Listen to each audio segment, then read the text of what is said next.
Amin. Gimana? Kalau di dunia ini utang kita banyak, tiba-tiba dikasih tahu nggak usah bayar lagi, gimana senang? Apalagi hutang dosa, betul nggak? Yang tadinya mestinya masuk neraka loh. Kemarin itu siapa ya teleponan omong dengan saya, saking keluarganya marah, masalah adat segala macam. Adiknya bilang, ya kalau mesti tinggalkan adat, dia pilih tetap di adat dan walaupun masuk neraka. Waduh, saya bilang, berani amat dia. Masuk penjara aja orang nyesel-nyesel, betul nggak? Itu masih bisa keluar loh masuk penjara, betul nggak? Masuk neraka nggak keluar lagi. Oke ya, jadi gimana? Bahagia menjadi Kristen? Amin. Ada sukacita? Silakan duduk. Ya. Silakan duduk.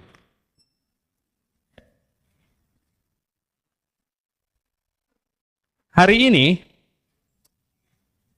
saya ingin mengajak jemaat sekalian yang hadir maupun yang di rumah.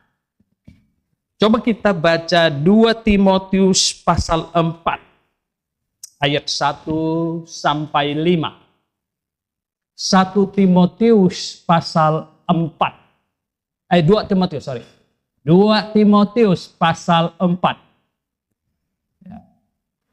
Ayat 1 sampai 5. Kalau sudah dapat,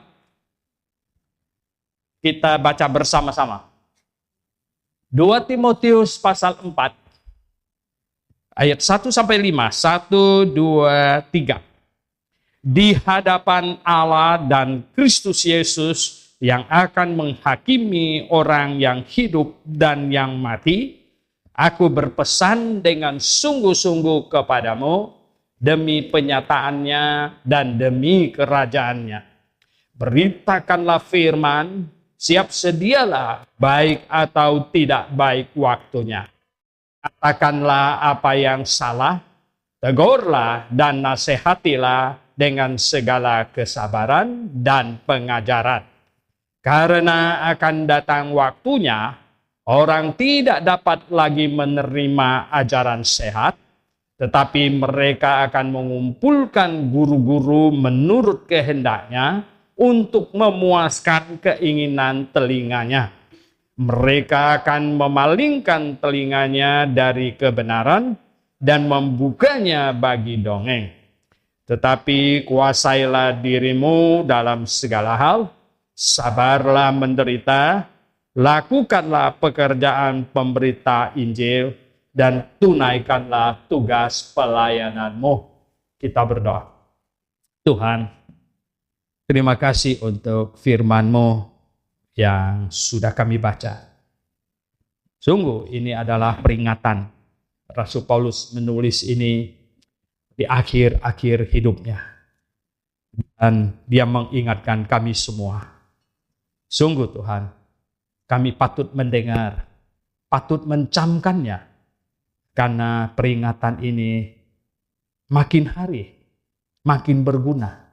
Makin hari, makin sesuai dengan keadaan kami.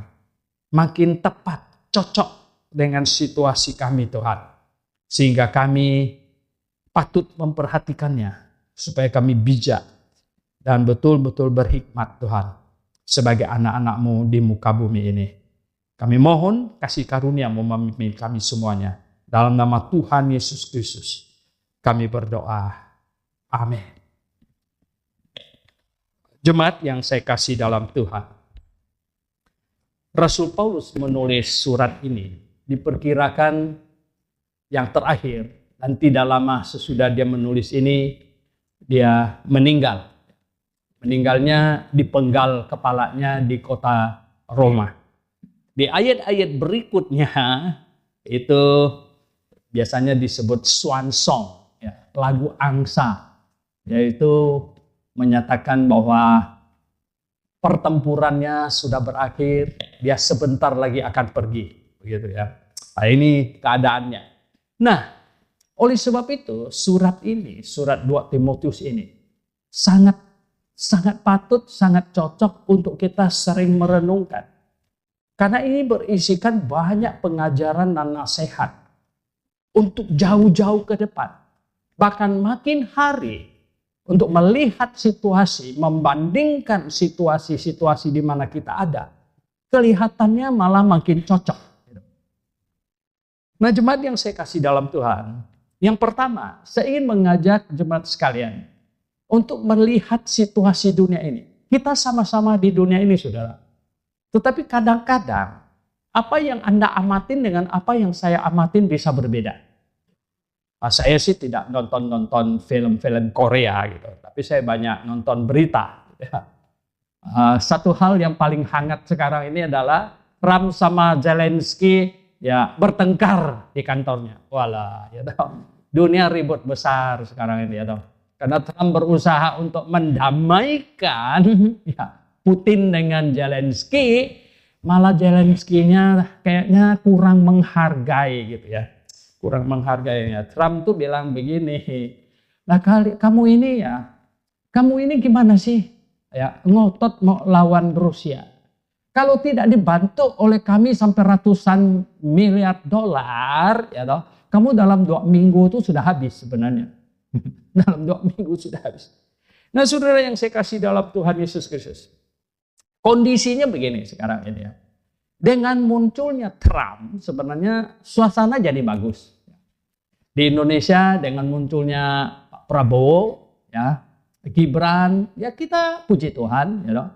Secara ekonomi belum tentu, ya, karena ada banyak faktor sebenarnya, ada banyak faktor, ya toh. Tapi yang kita senang sebenarnya adalah kebebasan, ya. Saya paling senang lagi adalah Kang Deddy Mulyadi yang di Jawa Barat ini, karena kita ada kepentingan di Bandung, gitu, ya toh. Wah, dia sangat toleran habis. Tidak boleh ada tindakan-tindakan intoleransi sekarang ini. Oh, puji Tuhan, makin bagus. Nah, efek dari semua itu, ya, berhubung dengan semua itu, kita tahu kebebasan makin ini, ya, makin meruak, makin bagus. Dan ya kelihatannya Trump ini juru damai yang bagus dan dia menyerukan kebebasan. Dia baibakin Putin, ya. Sebenarnya ya saya ada satu pikiran dengan dia. Yang lebih sulit untuk diatasin itu adalah yang rambutnya kayak ikan pari itu. Ya, sama yang negaranya cukup besar, yaitu ya yang biasanya orang Tionghoa suka sering bilang dia Xi Jinping itu. Ya. Nah, itu dua ini jauh lebih susah untuk diatasi daripada Putin. Makanya Trump itu kayaknya agak sedikit pakai sistem memutar gitu ya. Jadi dia ambil ya di Eropa dibikin damai sama Putin, lama-lama ya yang rambutnya kayak ikan pari akan tersudut, tidak punya teman sama sekali. Karena dialah yang paling pusing, paling banyak memenjarakan orang Kristen. Ya. Bahkan ada banyak yang dihukum mati. Ini parah sekali orang ini ya. Dia sangat membenci orang Kristen. Ya. Nah, begitu juga yang satu temannya. Nah, saudara yang saya kasih dalam Tuhan, oke. Ya. Suasana akhirnya akan menuju ke makin baik. Makin ada kebebasan. Tetapi Anda tahu efek sampingnya. Efek samping dari kebebasan adalah munculnya banyak bidat. Betul nggak? Jadi bidat ada di mana-mana. Ya. Kalau kita tanya Google, tanya Meta, tanya AI, kekristenan di dunia ini sekarang 45.000 denominasi. Kata Google, bukan kata saya nggak bisa hitung. 45.000 denominasi itu banyak atau sedikit menurut Anda? Banyak. Hitungnya aja capek, betul nggak? Ya loh. Wah, itu banyak sekali ya. Nah, ini kenapa? Ini adalah efek dari kebebasan. Orang sering tanya sama, Pak Suhinto, Kenapa ya Kristen kok jadi banyak ya? Kenapa enggak satu aja ya? Saya kadang-kadang mau bilang, kamu ini bodoh amat, terlalu menghina gitu kan, enggak bagus gitu ya. Saya tanya dia, lebih baik satu atau lebih baik banyak? Menurut Anda lebih baik satu atau lebih baik banyak? Hah? Banyak. Dulu pernah mau dijadikan satu. Kalau disatukan berarti mesti pakai kekuasaan, betul nggak? Pakai kekuasaan, ya. Katakanlah, nggak usah jauh-jauh seluruh dunia. Di Indonesia ini hanya boleh ada satu gereja, satu denominasi. Nah, lalu yang berbeda semuanya, ya, kalau nggak mau bersatu ditangkap. Yang masuk penjara siapa duluan? Siapa duluan masuk penjara? Nah, Pak Soeharto masuk duluan nomor 1. Kalian ikut ngantar nasi nggak? Anda jadi pusing, betul nggak? Karena kalau untuk disatukan jadi satu, tidak bisa tidak memakai kekuasaan. Dan ketika memakai kekuasaan, maka Kristen yang dipihaki, Kristen yang dijaga, ya, Kristen yang betul-betul diakui oleh pemerintah, justru itu akan yang paling sesat. Yang paling sesat. Nah, yang paling sesat justru semua yang lain yang tidak mau ikut akan dihabisin. Dan barisan nomor 1 kita. Kamu lari. Udah biar Pak Soeharto yang masuk penjara. Gua lari belakangan. Bisa. Begitu. Itulah yang saya kasih dalam Tuhan. Akhirnya, ya kita senang dengan kebebasan. Amin. Nah, karena ada kebebasan inilah makanya jadi rame. Betul nggak? Ya ampun, ya toh hari ini di YouTube, ya toh. Yang bela Tritunggal, yang lawan Tritunggal, yang satu Allah, yang dua Allah, yang tiga, ya toh. Yang ibunya juga dijadikan Allah, bapaknya dijadikan Allah, semuanya kacau balau. Betul nggak? Ribet semuanya. Nah, saudara yang saya kasih dalam Tuhan Yesus Kristus. Sehubungan dengan itu, ya, kekristenannya saking banyaknya, maka kita masuk ke tadi yang kita baca. Apa katanya? Ya, ini nasihatnya itu saking Rasul Paulus mau kuatnya nasihatnya sampai di hadapan Allah dan Kristus Yesus yang menghakimi orang hidup dan mati.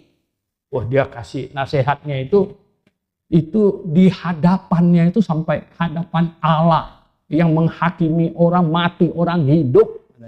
Aku memberikan kamu pesan, sungguh-sungguh. Apa katanya? Beritakanlah firman, siap sedialah baik atau tidak baik waktunya, nyatakanlah apa yang salah. Karena saking banyaknya denominasi, saking banyaknya kekristenan, maka ini jadi relevan. Betul nggak? Berarti kita harus apa? Menyatakan apa yang salah dan apa yang benar. Ya, tidak bisa tidak. Sampaikan apa yang salah, apa yang benar. Ya. Tiap hari kita kumandangkan. Salah kita kasih tahu, ini salah, ini benar, ini salah, ini benar. Harus, terus. Ini perintah kok. Sudah dipesan dengan sungguh-sungguh. Sungguh-sungguh. Cuman kadang capek. Kadang-kadang saya punya jari agak kebas. Karena saya pakai safe key. Jadi bukan ketik pakai jempol. Saya pakai ini, putar-putar gitu. Jadi waduh. Gitu. Agak kebas rasanya gitu ya. Tapi tetap kita mengikuti apa yang dipesankan ini. Yaitu nyatakan apa yang salah. Ya, sampaikan apa yang benar. Ini. Baik atau tidak baik waktunya. Bukan waktu baik kita. Tidak baik kita mundur. Nah, tapi baik atau tidak baik waktunya. Kita sampaikan. Dan sampaikan harus dengan sifat yang bagus. Harus dengan sikap yang baik. Kadang-kadang kita keselnya ampun-ampunan. Tapi mengingat ya, kita ini kan menyampaikan kebenaran. Jadi kita tidak boleh marah. Kita tidak boleh marah. Saya sering nasihatkan, jangan marah. Jangan pakai marah-marah. Kita sampaikan baik atau tidak baik waktunya. Nyatakan apa yang salah. Yang orang kita yang tergabung di Kristen dan politik tahu dalam 1 minggu terakhir kan lagi ribut besar itu ya. Ada satu bapak itu, padahal dia kenal sama saya, dia orang Sintang. Dia orang Sintang. Saya lahir di Sintang. Sintang itu kota saya. Wah, tapi dia marah-marah sekali sama saya. Dia bilang Suharto itu pemecah belah. Dia kan mau supaya semua Kristen dijadikan satu. Jadi dengan saya mengajarkan yang beda. Yang paling marah, itu adalah apa? Tahu nggak? Karena saya mengajarkan perempuan tidak boleh jadi gembala, sedangkan istrinya adalah gembala. Waduh, disitulah dia marahnya bukan main-main. Dia marah besar. Nah, saudara yang saya kasih dalam Tuhan, tetapi kenapa Pak? Ya, kita terus, dia bilang saya pembenci, pendendam. Nah, saya bilang, kalau kamu mau datang ke Jakarta, saya janji traktir kamu makan. Saya bilang gitu. Saya pasti akan bawa kamu makan. Saya bilang, wah, pura-pura lah katanya segala macam. Enggak, saya bilang nanti tulus ini ya. Kalau kamu datang ke Jakarta saya bawa kamu makan, saya bilang gitu ya. Bahkan saya bilang apa? Bahkan terhadap ini pausnya Katolik pun saya nggak dendam, saya bilang saya nggak benci, saya bilang. Andai katakan saya dijadwal ketemu dia, saya bilang saya pasti undang dia makan, gitu ya. Ajak dia makan. Tetapi saya bilang, sambil dengan tersenyum dengan sikap yang baik saya akan kasih tahu bahwa pengajarannya salah. Betul nggak? Bahwa pengajarannya salah, bahkan ada bagian-bagian yang sangat menyesatkan orang. Sangat menyesatkan orang, ya. Kita mengasihi orang, ya, kita mengasihi dia, betul nggak? Ya, kita mengasihi dia, apalagi banyak orang yang lain, kita mengasihi mereka. Justru kita mengasihi mereka itulah kita mau kasih tahu mereka itu bahwa dia salah. Ya. Jahat nggak?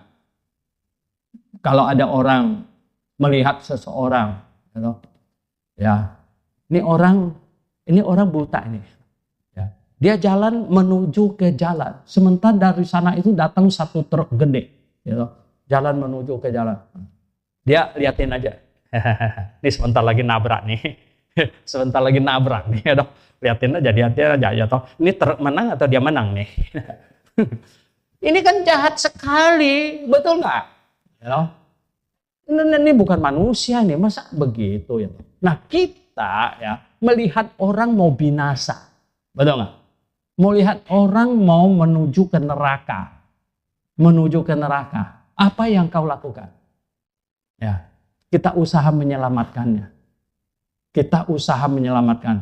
Kapan itu saya ngomong? Nanti sampai di sorga, ya. Ketika engkau berdiri di sorga nanti, kau mati dan kau berdiri di sorga. Tahu nggak? Saat itu. Ya, kalau sekarang Anda tidak menyadari, saat itu Anda akan menyadari bahwa orang yang paling mengasihi saya adalah orang yang memberitakan Injil kepada saya sehingga saya ada di sorga saat itu. Ya. Terlebih kamu menyadari bahwa ada neraka di situ. Siapanya kamu segala macam mengerang-ngerang di situ dalam kesakitan. Nah saat itu kamu akan menyadari bahwa orang yang memberikan hal yang termahal, yang terpenting, terutama dalam hidupmu adalah orang yang memberitakan Injil kepadamu. Orang yang menyelamatkan kamu. Mungkin sekarang kamu belum menyadari. Tapi pada saat kamu di surga nanti, kamu pasti akan menyadari itu amat sangat. Dan akan sangat mengucap syukur. Ya, sangat mengucap syukur.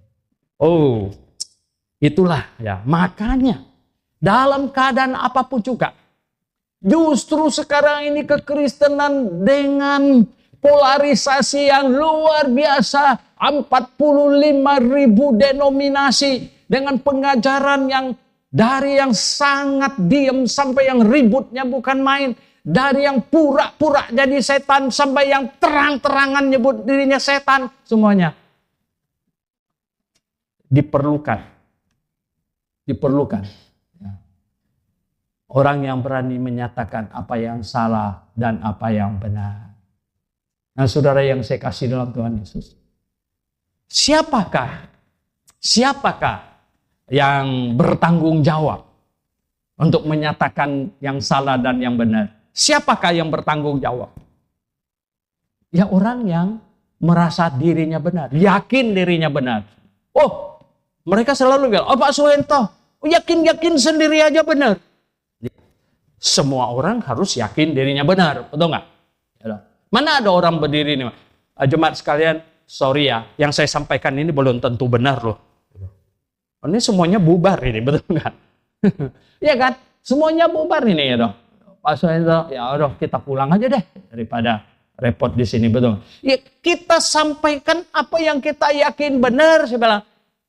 Dan kita yakin kita punya tidak benar lagi sampai orang lain meyakinkan bahwa kita tidak benar dan punya dia lebih benar. Gitu. Saya bilang sebenarnya ya, dibandingkan dengan banyak orang hamba Tuhan, dibandingkan dengan kalian semua, saya orang yang berubahnya paling banyak. Berubah. Kalau saya bicara kepada orang, saya bilang kalau kau temukan yang benar, tinggalkan yang salah dan pindah kepada yang benar. Mereka lihat saya. Ini kamu sendiri gimana? Saya dulu justru melakukan banyak hal yang salah. Ya. Dan setelah saya mengetahui yang benar, saya sudah tinggalkan yang salah. Saya sudah tinggal yang salah. Ya.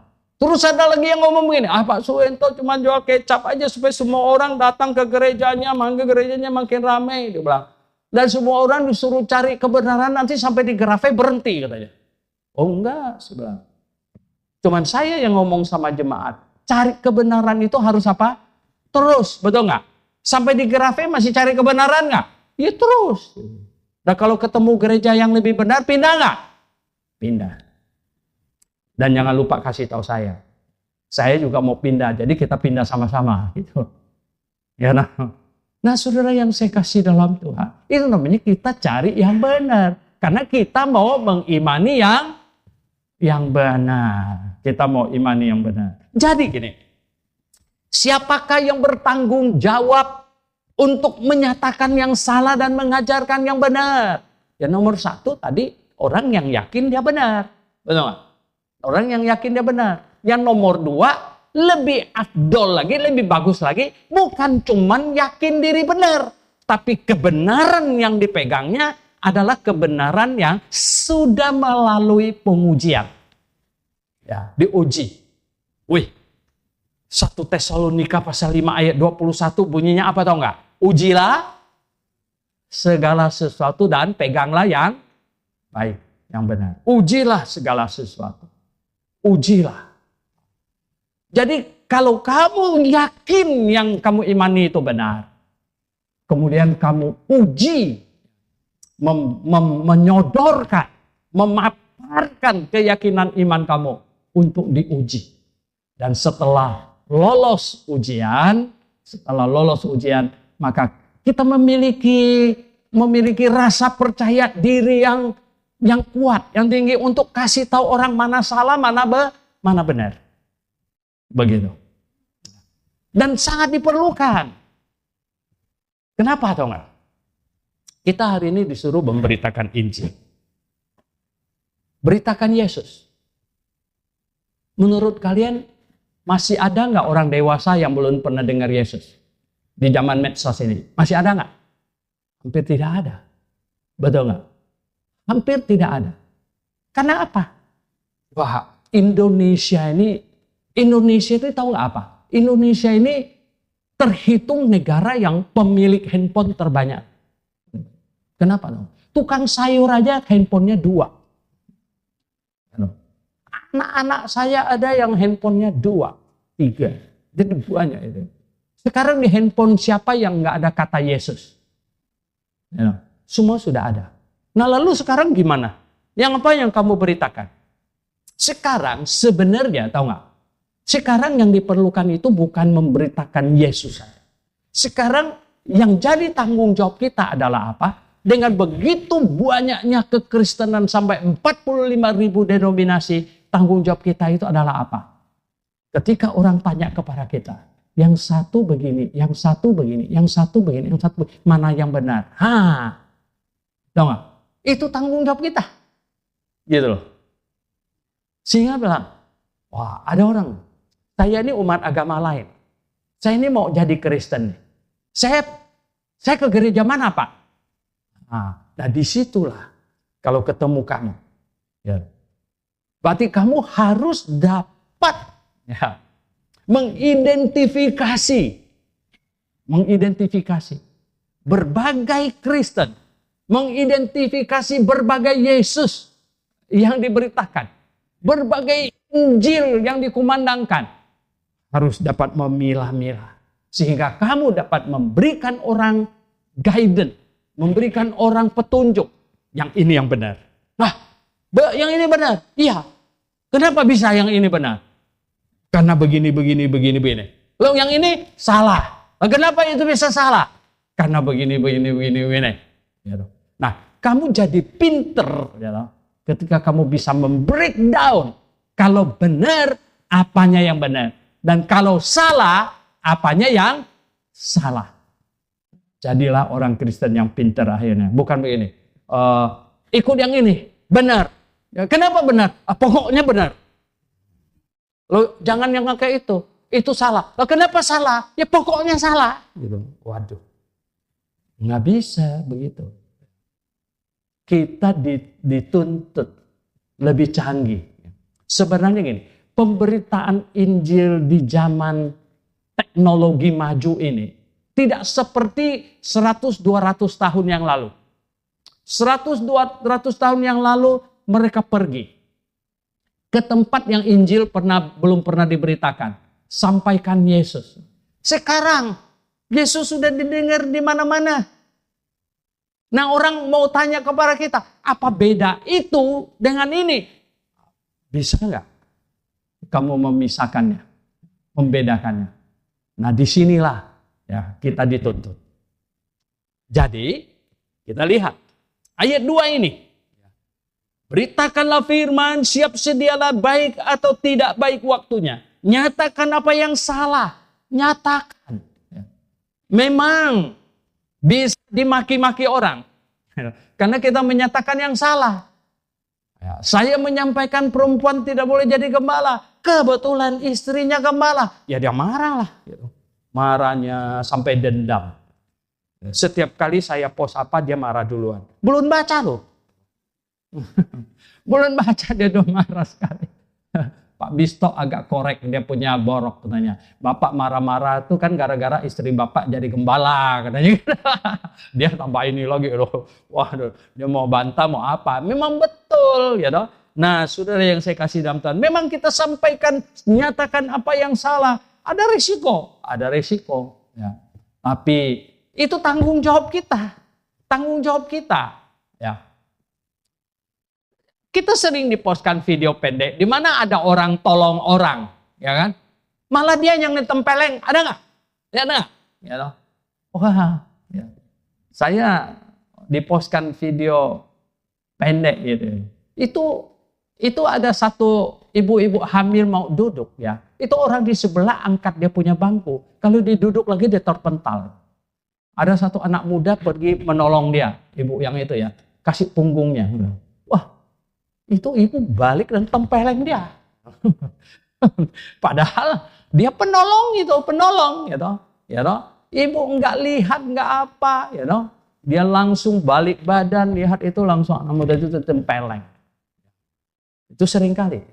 Terus anak muda itu marah-marah yang tarik bangkunya. Dibilang apa? Lihat CCTV. Coba nanti lihat CCTV. Siapa yang salah. Ya toh.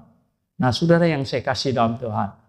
Memberitahukan orang tentang apa yang salah itu memang ada resiko. Bisa dimaki, bisa dibenci, bisa salah-salah ditempeleng juga gitu ya. Tetapi ya sekali lagi ini Rasul Paulus yang ngomong, baik atau tidak baik waktunya. Ya, berat atau ringan resikonya. Kita lakukan itu. Cuman mari kita lakukannya dengan manis gitu ya. Kita lakukannya dengan manis. Nah itu yang pertama. Yang kedua ini menarik ini. Ayat 3-nya. Karena akan datang waktunya orang tidak dapat lagi menerima ajaran sehat. Tetapi mereka akan mengumpulkan guru-guru menurut kehendaknya untuk memuaskan keinginan telinganya. Ajaran yang sehat. Ajaran yang sehat. Kita sebut sebenarnya gini. Ajaran yang pakai akal sehat. Oke? Pakai akal sehat. Ya. Masuk akal. Ajaran yang masuk akal. Ada orang tanya kepada saya, Pak Suhento, iman mana bisa dipakai akal budi? Oh bisa lah, saya bilang gitu. Lalu apa gunanya Tuhan kasih otak sama kita? Kita tidak suruh untuk nginjilin si Blackie, saya bilang gitu enggak. Ya, karena dia nggak punya otak cukup gitu. Nggak bisa. Kita suruh injilin orang yang ada otak. Lalu dibilang apa? Mana bisa masuk akal, Pak? Saya bilang apa contohnya? 5 roti 2 ikan dimakan 5.000 orang. Mana masuk akal? Masuk akal nggak? Masuk akal. Loh kenapa bisa masuk akal? Karena yang kasih makan itu Tuhan. Kalau kamu yang kasih makan nggak masuk akal. Betul nggak? Ya kan? 5 roti 2 ikan dimakan 5.000 orang masih sisa 12 bakul. Mana masuk akal? Masuk akal. Sangat masuk akal. Loh kenapa bisa? Karena yang kasih makan itu Tuhan. Ya, dia yang buat semua gandum yang tumbuh itu. Dia yang membuat segala macam ragi, segala macam, ya kan? Itu kan roti kan tinggal dicampur-campur, ya dong nggak? Ya apa susahnya bagi Tuhan untuk campur-campurnya dan kemudian sisanya 12 bakul. Kau yang kasih makan, itu nggak masuk akal. Diam lah. Diam. Semua yang ditulis di dalam Alkitabnya masuk akal nggak? Masuk akal. Dan ini ditulis untuk apa? Untuk kita alas tidur ini lumayan tebal juga. Bukan. Ini ditulis untuk kita baca. Untuk kita selidiki. Selidiki pakai apa? Pakai akal. Betul nggak? Pakai akal budi. Masuk akal. Paling masuk akal. Wow. Ajaran yang sehat. Rasul Paulus bilang apa? Ajaran yang sehat. Dan ajaran yang tidak sehat yang gimana? Aduh, ajaran yang tidak sehat. Kamu bisa bayangkan. Ajaran yang nggak sehat. Baru tadi di sekolah minggu. Ada yang tanya, katanya, bener nggak Maria itu perawan sampai sekarang? Saya bilang, nanya ibu-ibu, lahir anak 7 masih perawan itu dari mana? Itu nggak masuk akal. Betul nggak? Nggak masuk akal. Bagaimana lahir anak 7 bisa masih perawan? Mana masuk akal? Matius 13 ayat 55. Mereka bilang itu saudaranya ada di antara kita. Yusuf, Simon, Yudas, Yakobus, 4 laki.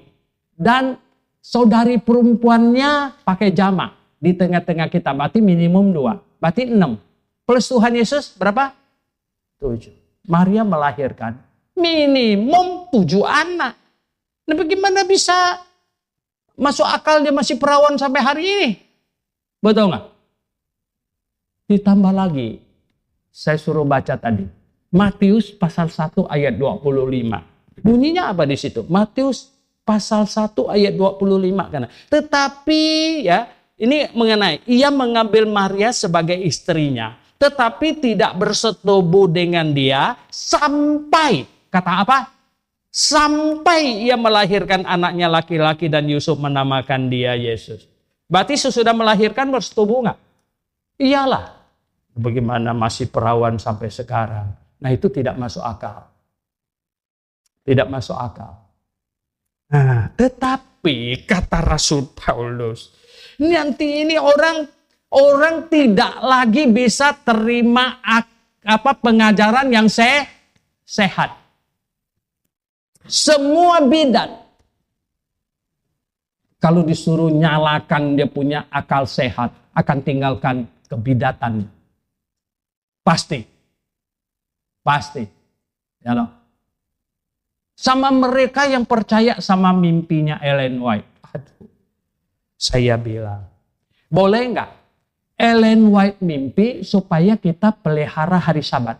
Lalu saya boleh nggak mimpi Tuhan suruh tanggalkan hari Sabat? Boleh kan? Nah, kenapa kau percaya mimpi Ellen White, tidak percaya mimpi saya? Ayo. Mana bisa begitu, saya bilang. Ya kan? Nah, kalian yang ngawur, saya bilang. Ngawur sengawur-ngawurnya. Ya. Masih ada mimpi dari Tuhan. Hari ini dunia 8 miliar manusia. 10% aja mimpi berapa? 800 juta. 800 juta mimpi. 10%-nya aja klaim mimpinya dari Tuhan. Berapa? 80 juta. Ampun deh. 80 juta mimpi dari Tuhan. Bagaimana? Enggak mungkin. Ajaran sehat, ya, sehat. Cuman di mimbar di sini, ya, GBIA yang mengkhotbahkan ajaran sehat. Yang lain, oh Pak, jangan gitu dong. Ada gereja lain juga ajarannya lumayan sehat. Ada kata lumayannya, oke lah. Lah kenapa? Sekarang yang satu itu yang mereka bilang, Pak, itu banyak gereja singgung loh. Saya sih sebenarnya tidak bermaksud menyinggung gereja manapun. Saya hanya menyampaikan yang benar dan yang salah. Dulu sebelum saya tahu kebenaran pun, saya bilang, di setiap kebaktian, saya angkat tangan begini. Terimalah berkat dari Tuhan. Kiranya sesuai dengan yang di Korintus ditulis. Wah, jeder. Berkatnya keluar dari tangan saya sini. Setelah saya mengerti, nggak bisa. Dari Adam sampai Musa keimamatan ayah.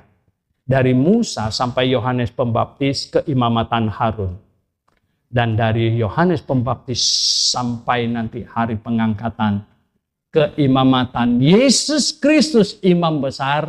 Dan setiap kita ini adalah imam. Bahkan imamat yang rajani. Yang pergi nanti makan bakso rajani. Nah, saudara yang saya kasih dalam Tuhan. Ya toh. Ini ada yang buka warung bakso namanya Rajani. Ini mungkin ada di TV nanti di sana nggak tahu lagi, bingung mereka. Bingung. Ya. Jadi saudara yang saya kasih dalam Tuhan. Coba bayangkan. Nah, ini ada yang kasih tahu saya lagi. Pak, bagaimana ini katanya? Roma 15 ayat 16. TB2.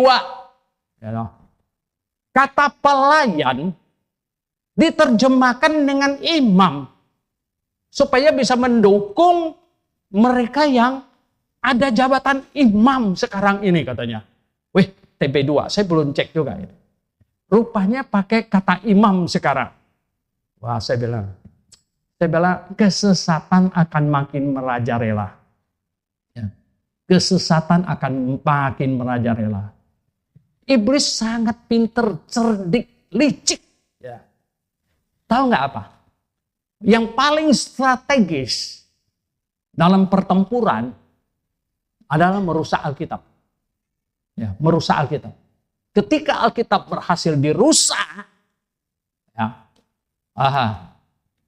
sebagian besar kekristenan yang berdiri di Alkitab yang rusak itu bertumbangan.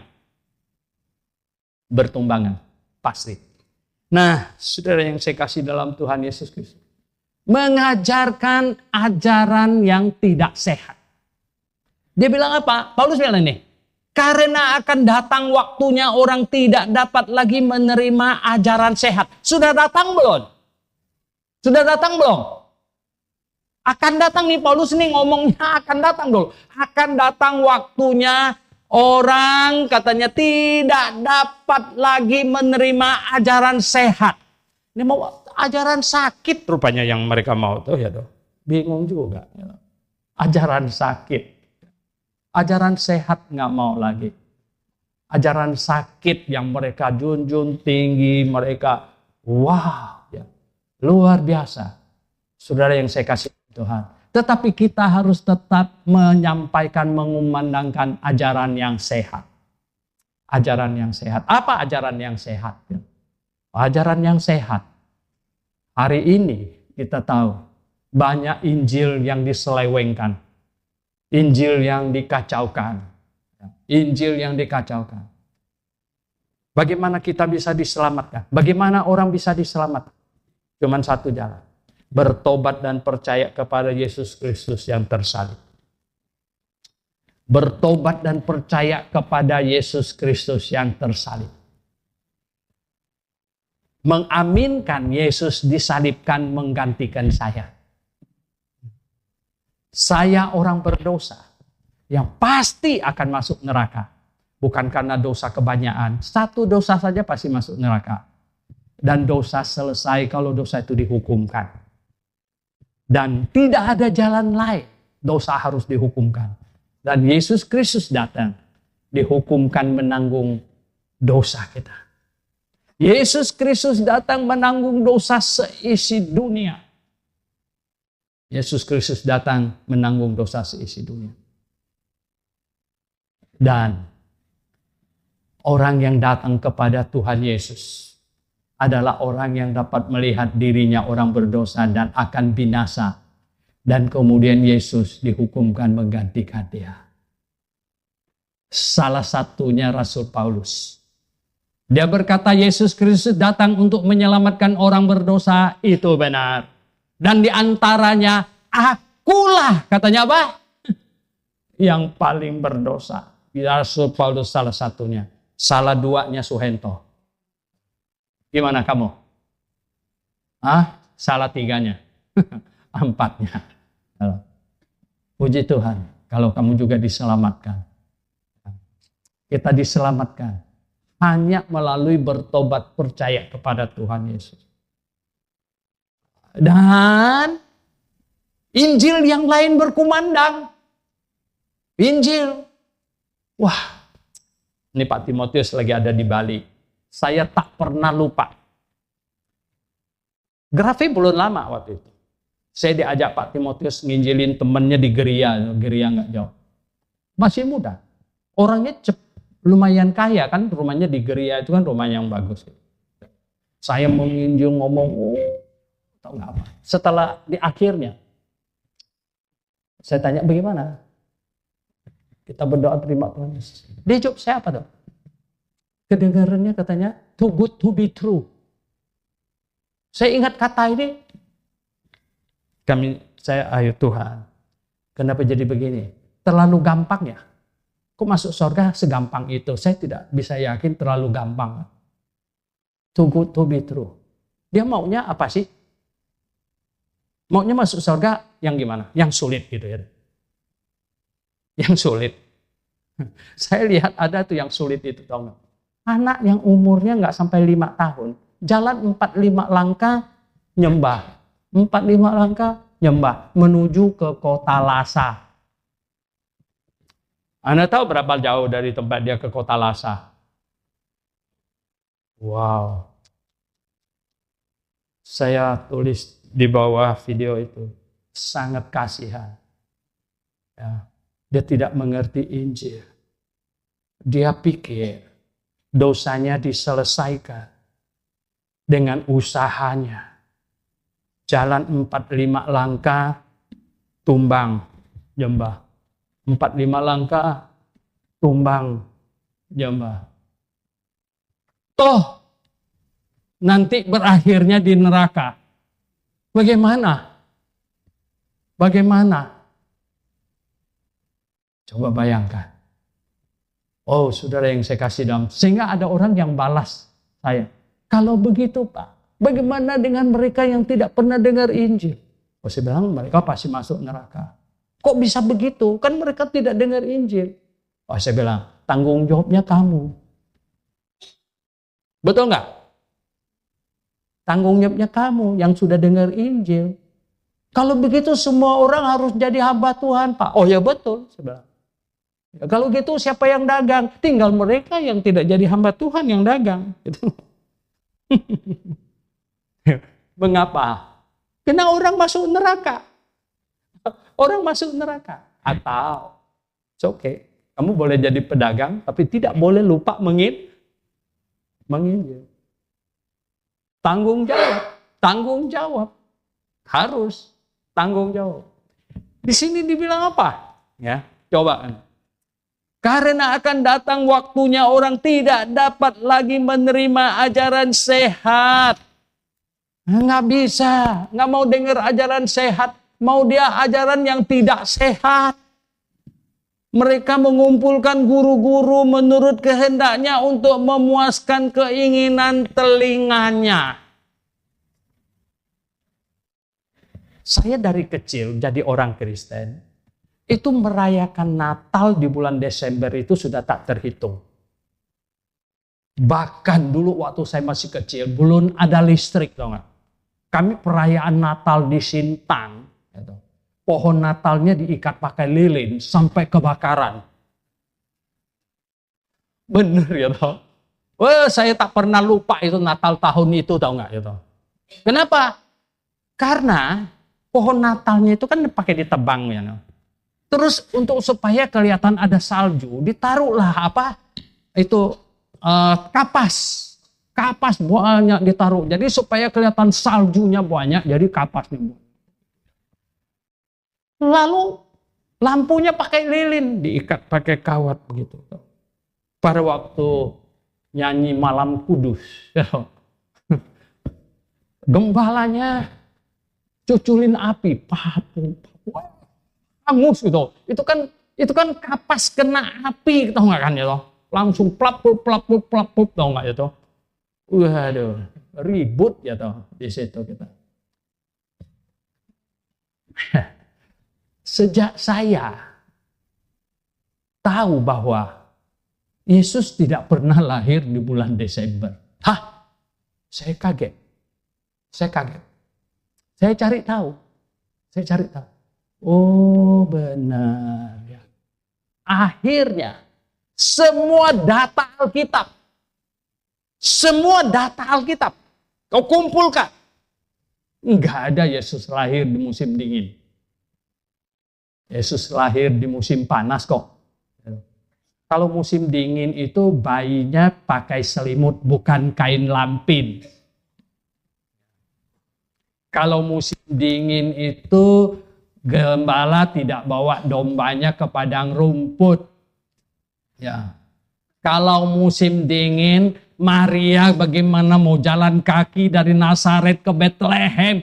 Coba kau tanya Google jalan kaki. Ya, dari Nazaret ke Bethlehem. Ya, berapa hari? Orang biasa aja jalan 4-5 hari. Apalagi dengan hamil tua begitu jalannya pelan-pelan sebentar lagi. Bang Yusuf pelan dong katanya gitu. Gimana ya toh? Mana bisa nonsen ya toh. Nah, begini ya.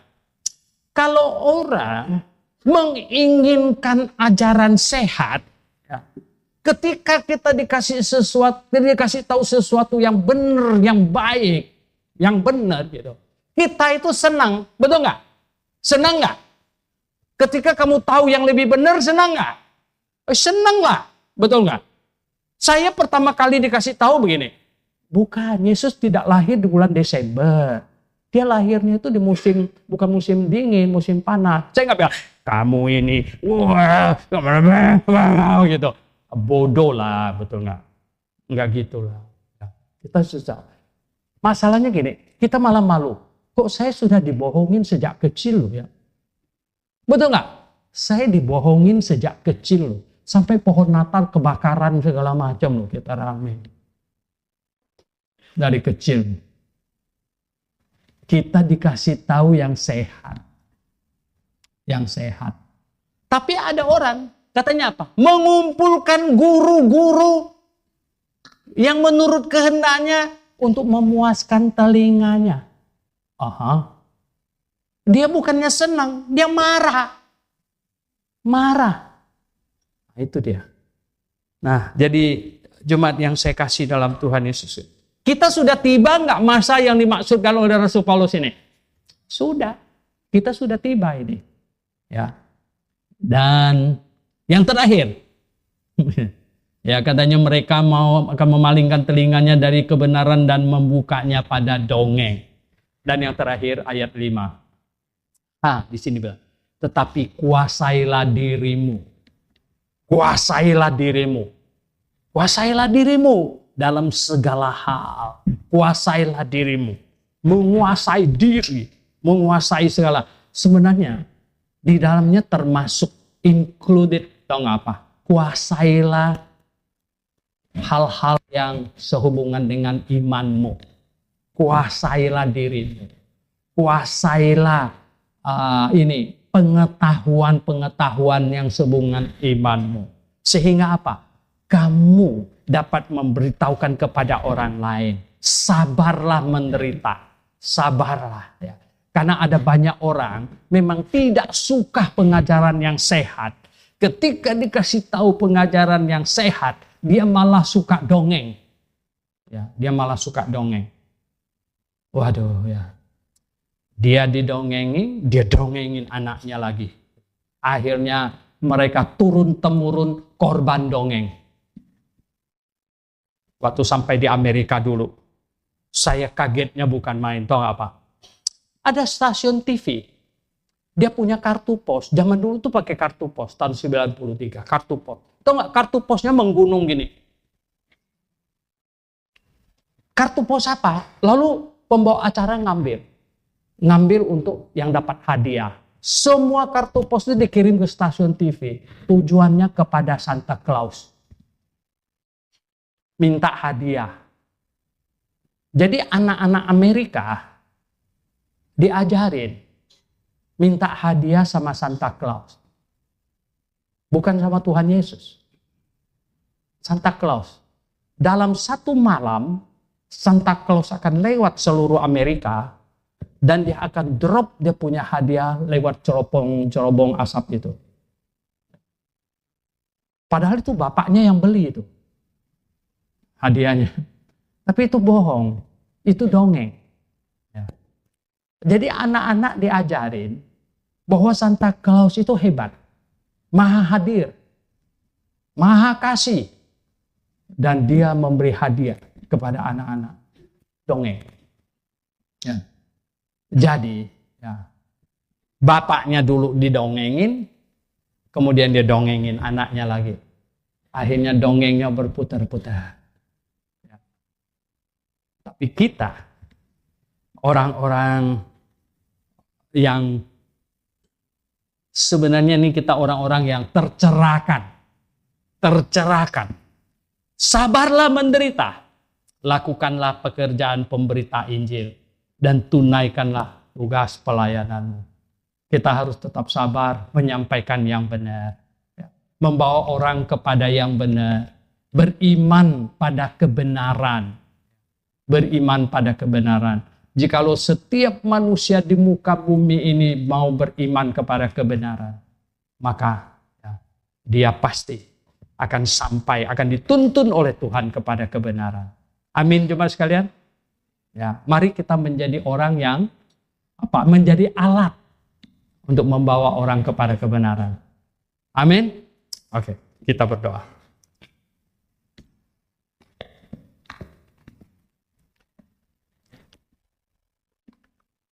Bapa di sorga, kami hari ini diingatkan oleh surat yang ditulis oleh Rasul Paulus. Situasi akan sampai orang tidak suka pada ajaran yang sehat. Tapi kami tidak boleh putus asa. Kami sudah tiba pada situasi itu. Tolong kami Tuhan, supaya kami sabar, supaya kami menguasai diri, supaya kami melengkapi diri. Kami belajar dan belajar terus. Sehingga kami qualify untuk menuntun orang. Terima kasih Bapa Surgawi. Kami berdoa dalam nama Tuhan Yesus. Amin.